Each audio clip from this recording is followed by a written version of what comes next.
மேற்படி 89வது திவ்யதேசம் திருத்தங்கல் ஆசிரியமான நின்னநாராயணனுடைய ஆஸ்தானம் திரு மகாலட்சுமி தங்கள் தங்கியிருந்து அனுகிரகம் பண்ணக்கூடிய க்ஷேத்திரமாம். தாயார் நென்ன திருக்கோலத்திலே சேவை சாதிக்கிறாள். சரித்திரம் என்னன்னு பார்ப்போம்.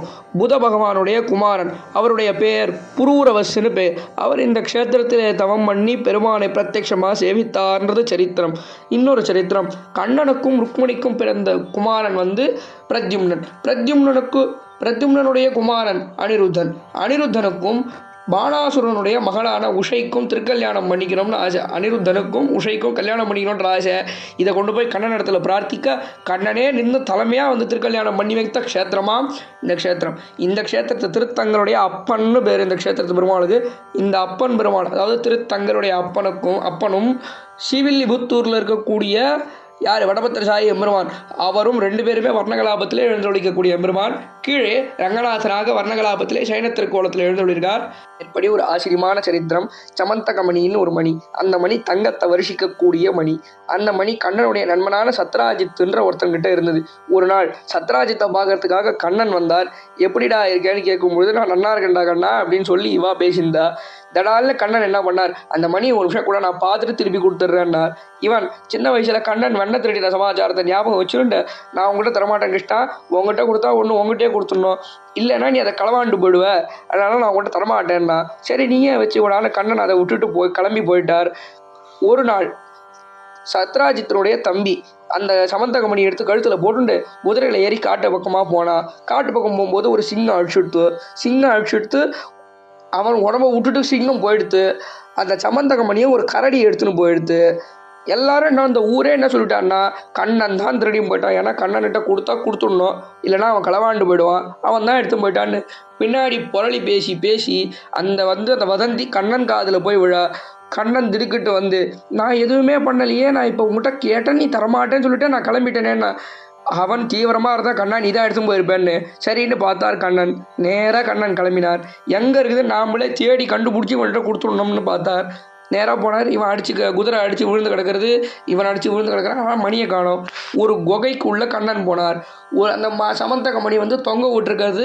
அந்த மணிக்கு கீழே ஒரு பொண்ணு விளையாடிட்டு இருக்கா. யாரா அது குழந்தை விளையாடிட்டு இருக்கான்னு தடால்னு பார்க்கறச்சே ஒரு பெரிய கரடி கண்ணனுடைய சண்டை போட ஆரம்பிக்கிறது. இதில் பெரிய ஆச்சரியம், அந்த கரடியால் கண்ணன் அடிக்க முடியல, கண்ணனால் அந்த கரடி அடிக்க முடியல. என்னதுனான்னு அந்த கரடி நின்று பார்க்கும் பொழுது அந்த கரடி வேற யாரும் இல்லை, ராமாவதாரத்திலே ராமனுக்கு உதவி பண்ண ஜாம்பவான் தான் இருந்துட்டுருக்கார். பார்த்தாலும் ஜாம்பவான் திடுக்கிட்டு யோசிக்கும் பொழுது, ஐயோ ராமனுடைய அவதாரம் கிருஷ்ணன், அடுத்த அவதாரத்திலே நீ கிருஷ்ணனா பிறந்திருக்கியா ராமா, க்ஷமிக்க என்னை மன்னிக்கணும்னு சொல்லி தன்னுடைய பெண்ணான ஜாம்பவதியை, இந்தா கிருஷ்ணா வந்தியோ இல்லையோ என் பொண்ணை கல்யாணம் பண்ணிடுன்னு ஜாம்பவதியை திருக்கல்யாணம் பண்ணி கொடுத்தார். இன்றைக்கும் இந்த க்ஷேத்திரத்திலே ஜாம்பவதியோடு எழுந்துள்ளிருக்கான் எம்பெருமான். சரின்னு அந்த மணியை கொடுத்துட்டார். மணி எடுத்துகிட்டு சத்ராஜித்திட்ட கொடுத்தார். இந்தா இதை பத்திரமா வச்சுக்கோ, நான் எடுத்துகிட்டு போல, காட்டில் கரடி வச்சுருந்தது நான் எடுத்துகிட்டு வந்தேன் நான் கண்ணன். நான் தப்பு பண்ணிட்டேனான்னு தன்னுடைய பெண்ணான சத்யபாமையும் கல்யாணம் பண்ணி கொடுத்தான். அங்கே போனால் ஜாம்பவதி கல்யாணம், மணியை தேடின்னு போன இடத்துல ஜாம்பவதி கல்யாணம், கண்டுபிடிச்சி கொண்டு கொடுத்த இடத்துல சத்யபாமா கல்யாணம் என்று கண்ணன் 2 நாச்சியாரையும் திருக்கல்யாணம் பண்ணிட்ட ஆச்சரியமான க்ஷேத்திரம் இந்த க்ஷேத்திரம்தான். ஒரு காலத்தில் ஆளிலைக்கும் ஆனந்தாழ்வான், அதாவது ஆதிசேஷனுக்கும் சண்டை வந்தது. என்னன்னா, நான் என் மேலே பெருமாள் அதிகமாக படுத்துக்கிறாரா, ஓம் பேரில் அதிகமாக படுத்துக்கிறாரா, யாருக்கு கீர்த்தி அதிகம்னு வரும்பொழுது ஆதிசேஷன் தான்னு பெருமாள் சொல்ல ஆளிலை பெருமாளை பிரார்த்திக்கிறது.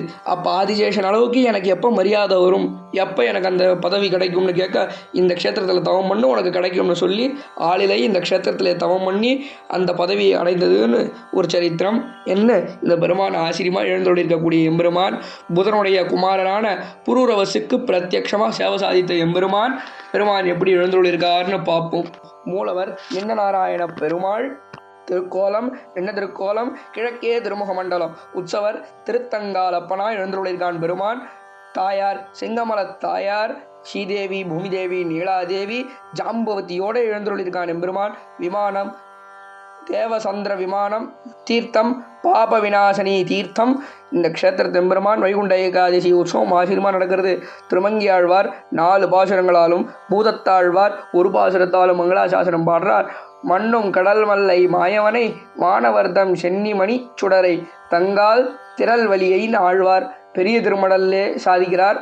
ரொம்ப ஆச்சரியம். இந்த எம்பெருமான் திருவடிக்கு பல்லாண்டு, இந்த க்ஷேத்திரத்து நாச்சியார் சிங்கமலத்தாயார் திருவடிக்கும் பல்லாண்டு, ஜாம்பவதி நாச்சியார் திருவடிக்கும் பல்லாண்டு பாடிக்கொண்டு அடுத்த க்ஷேத்திரத்துக்கு பிரயாணிப்போம்.